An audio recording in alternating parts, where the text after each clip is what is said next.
A reading from the Holy Gospel according to Matthew, chapter 25, verses 31 to 46. The passage is taken from the Message version of the Bible. When he finally arrives, blazing in beauty and all his angels with him, the Son of Man will take his place on his glorious throne. Then all the nations will be arranged before him, and he will sort the people out, much as a shepherd sorts out sheep and goats, putting sheep to his right and goats to his left. Then the king will say to those on his right, "Enter, you who are blessed by my Father. Take what's coming to you in this kingdom. It's been ready for you since the world's foundation, and here's why. I was hungry and you fed me. I was thirsty and you gave me a drink. I was homeless, and you gave me a room. I was shivering, and you gave me clothes. I was sick, and you stopped to visit. I was in prison, and you came to me." Then those sheep are going to say, "Master, what are you talking about? When did we ever see you hungry and feed you, thirsty and give you a drink?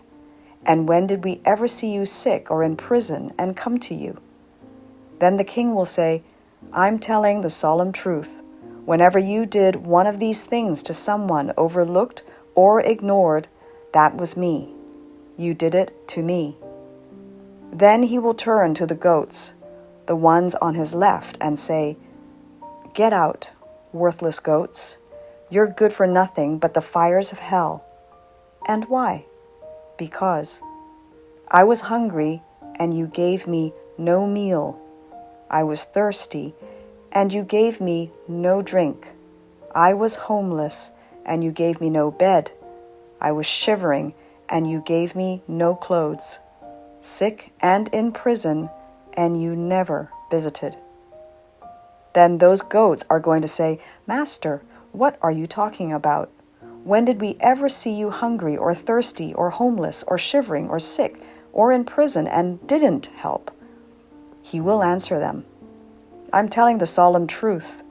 Whenever you failed to do one of these things to someone who was being overlooked or ignored, that was me. You failed to do it to me." Then those goats will be herded to their eternal doom, but the sheep to their eternal reward. The Gospel of the Lord. Good morning. I am Father Joseph Matthew, and this is Coffee with God. Let us now listen to a short reflection on the Holy Gospel according to St. Matthew, chapter 25, verses 31 to 46. Time to do good. Today's Gospel reminds us that our faith must be lived out through good works. Jesus speaks of the final judgment where people will be separated based on their actions, on whether they fed the hungry, welcomed the stranger, clothed the naked, and cared for the sick and imprisoned. This is a powerful call to action. We are called to love through concrete deeds. The first, Jesus gathers all people together. Our faith is not meant to be lived in isolation. Just as Christ chose to walk with his disciples, we too must live in communion with others. How often do we isolate ourselves, waiting for others to reach out first? Instead of making excuses, let us take the initiative to build relationships, to check on those in need, and to share our time with the people God has placed in our lives. The second, our faith must be expressed in action. Lent is a time to wake up from spiritual laziness and do good for others.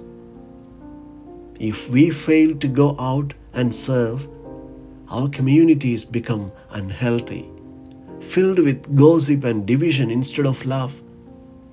Instead of talking about problems, let us be part of the solution. There are so many ways to serve: feeding the poor, visiting the sick, encouraging the lonely. What will you do this Lent to bring Christ's love to others? Finally, Jesus invites us to inherit the kingdom. Our actions shape not just our future in eternity, but also our lives here and now. A life lived selfishly becomes a life of misery, but a life of generosity and service brings true joy and peace. Let us not waste time. Let us do good while we can, for in giving we find true happiness. Amen.